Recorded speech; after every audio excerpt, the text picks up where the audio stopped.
I want to bring back Jim Carafano in a moment, but start with my colleague Chris Wallace, the anchor of Fox News Sunday. You told me off camera, pretty exciting. Well, yeah, and we should also quote Kim Jong-un, who said that the world will see historic change. Look, you can get carried away, and we talked before the two men came in about all the cautions and how long and bumpy this process will be. But to see these two men who were at each other's throats, and the world seemed on a nuclear hair trigger just 4 months ago, sitting side by side, signing a document, beginning a process, you can't help but be extraordinarily excited about it. Again, you need caution. We need to point that out. This is just the beginning of the process. But this is a big deal. And just that moment, to see the two of them there with the U.S. and North Korean flags, very dramatic, and one has to give the president high marks. Not that this is going to mean peace, but that his policy of military threats and maximum pressure economic sanctions brought Kim to the negotiating table. Absolutely. You said, talk about peace. The president said he was on a mission of peace. Jim Carafano, you've seen this before. Chris Wallace covered summits going back to Reagan Gorbachev, as we've been talking about. He has that perspective. From your perspective at the Heritage Foundation, what stood out for you? Right, so let's do some forensics here.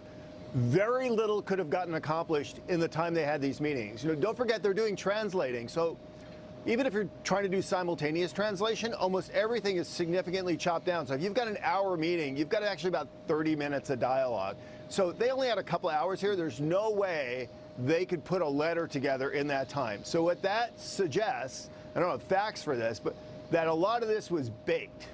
That Pompeo and these guys sat down and they hammered out a lot, and this was just kind of signing it. That actually is a level of sophistication and preparation that I don't think people saw or expected from this administration, and that there was way more below the iceberg. And again, I hate to go back and harping on the critics who just, you know, jump off the cliff over everything, but the argument that we didn't have preparation, we didn't have the experts, we didn't have the time, this guy's just a yahoo, all this suggests that that's kind of not true. But now what we need to know is what's in the letter. That's the big deal.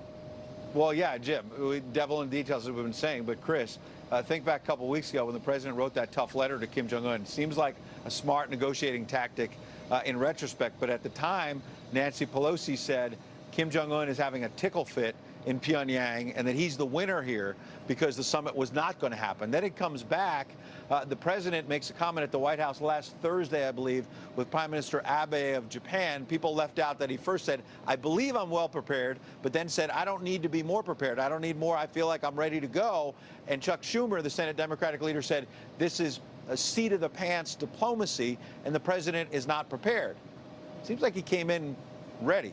Well, I think 2 points. Yes, he came in ready. And you know, I always thought that comment by the president was perhaps purposely mistaken when he said, I don't need a lot of preparation.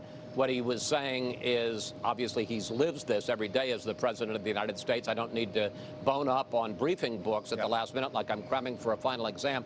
I think Jim is exactly right. I think this thing was baked 24, 48 hours before these two men ever sat down. Not to say that their meeting wasn't important. That doesn't diminish. I think it was, no, not at all. But yesterday, when Mike Pompeo, the Secretary of State, got up in the briefing, 5 o'clock local time here, and said, I'm very optimistic we're going to have a satisfactory solution.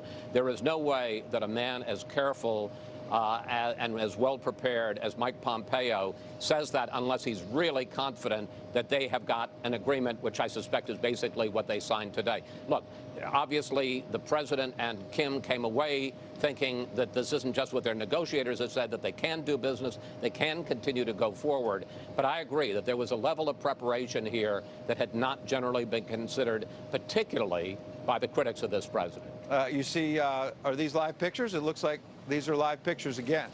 Yes, this is live. There's another handshake. Let's listen in.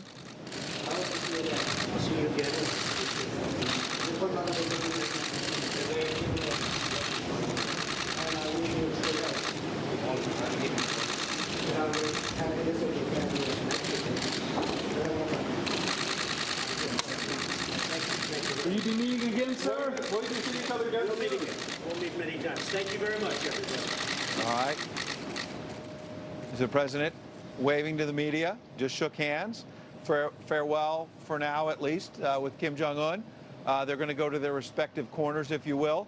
The president said, and we've got to check this because the timing may not work out. He said he was going to have a news conference at about 2:30 a.m. Eastern time. That was originally scheduled for 4 a.m. Eastern time. And when he said 2:30 a.m. Eastern time or 2:30 local time here, we're 12 hours ahead in Singapore. He then added something to the effect of it'll be in about 2 hours. So obviously that would be well past 2:30 because we're now almost at 2 p.m. local time here, 2 a.m. in the East. Regardless of those details, the point is the president has a deal. We're working on the details, number one. Number two, he's going to speak to the American people and to the world in a short time, regardless of what time it is, to explain what's in this deal and hopefully to face some questions, some scrutiny about what lies ahead, Chris Wallace, because you said in the run-up to this, they're not going to be buddies. But then on the other hand, the president said we've developed this special bond. Is that just in the moment here, or are these two leaders maybe? We don't. The answer is we don't know. And again, I hearken back to Reagan Gorbachev.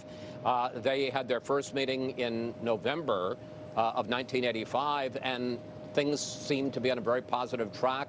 And then they went very negative. And if you remember, the Russians took an American journalist from U.S. News and World Report and made him a prisoner, said he was a spy. High tensions, talk about expelling diplomats. And it was as a result of that that Gorbachev called on President Reagan and said, let's have this SNAP summit in Reykjavik. And the reason I say all of this is because, yes, there will be negotiations, and yes, the experts will get together. But I don't think that you can understate the importance of the meetings that these two men are going to have. And there are going to be differences, and the bureaucracies are going to go in, and the U.S. Arms control people are going to say, you got to do this. And the North Koreans, who have had decades of resistance, will say, absolutely not. And if this is going to move forward, it's going to be sheer force of will of these two men. So it was kind of striking, it seemed to me, and a little bit moving to see them say goodbye after their brief summit in Singapore. They're going to have to get back together to keep the momentum rolling here. Chris Wallace, we appreciate you coming in. It's been a long few days for you. Your insights have been invaluable. We've got Sebastian Gorka, who's standing by. We're going to get him seated in just a moment. Former senior advisor to the president, now a Fox News contributor, dying to know what he thinks about this and what the next steps are. In the meantime, while we transition, I want to go to Jim Carafano. Talk about the Kim Jong-un side of this, which is, you know, he made some bold statements. We're leaving the past behind. The world will see a major change. And yet, again, as Chris has pointed out, you pointed out, this is a brutal dictator. This is a brutal dictator who has told us and has told the world before that he's going to change, who's told us that we've got a deal. You know, his father suggested that to then President Bill Clinton. Can we believe him this time, Jim Carafano? Well, so this is something important about both leaders, if we could do that real quick. So on Kim is, what's the difference between, you know, South Korea gave up its nuclear program, Australia gave up its nuclear program, South Africa did, so did Ukraine, so did Libya, and they had very different outcomes. And the difference was not the deal that was cut. I mean, we, you know, hit our part of the bargain in both Libya and Ukraine. The problem with both those countries is they didn't know what to do with the opportunity that they had. So if North Korea is truly going to denuclearize and use that as an opportunity to help their country, Kim has got to deal with that problem. And we can't solve that problem for him. We can't write into the treaty, you will successfully bring your country into the 20th century, not even the 21st century. So that's his challenge, and we can't solve it for him. He has to do that. You know, on the other side, this is chapter 2. Yeah. And I think this is really important. You know, we have a new national security team with Pompeo and Bolton, and there are 3 big waymarkers here. The first was the Iran deal. They were strong, they were decisive, they were clear, and they marched out. The second was this one. They were strong, they were decisive, they were clear, and they marched out. The third one we're looking for is what happens at the NATO summit, because the G7 is just a gab fest, just ignore that. The NATO summit's a big deal. If he can go into the NATO summit and be as decisive and clear and strong, then we have a clear sign that this team is rock solid. All right, Jim Carafano, we appreciate your insights. It's almost 2 a.m. Eastern time. We hope you go get some sleep. We're sticking around. We're going to be awake through the night. We are just getting started.